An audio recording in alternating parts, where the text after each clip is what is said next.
Now more than ever, it seems property taxes are becoming untenable for a lot of people. And for that reason, there are folks pushing to find alternatives for funding cities instead of just sticking it to the homeowners and businesses. And Kent found one of them in the city of Minneapolis.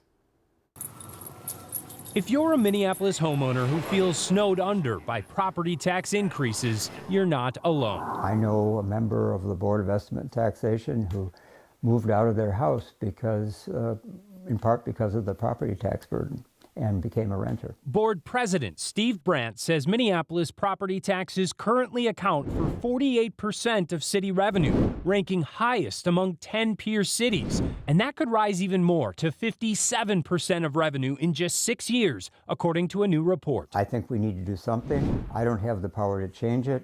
I'm trying to get it on people's plates so that we can consider whether there's a better way. In a new op-ed in the Star Tribune, he suggests studying 3 options, including a city income tax for the highest earners with one big caveat. We have to study carefully what's happened elsewhere when an income tax has been instituted to see if what the impact is on whether people leave the city.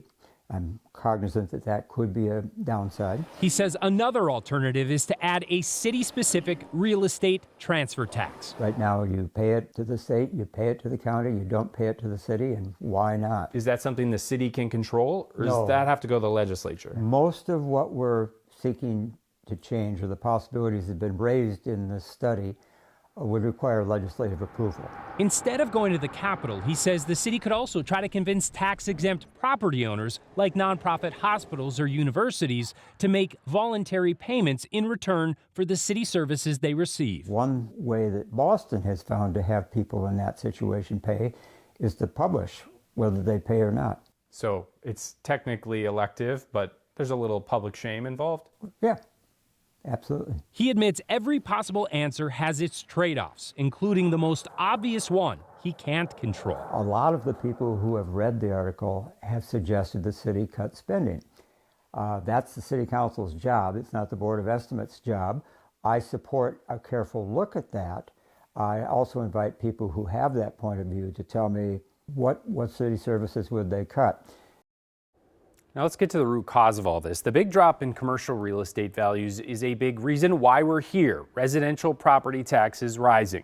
And Steve says that's not just a problem in Minneapolis. It's why he's hoping the legislature will consider giving cities more flexibility here with these taxes.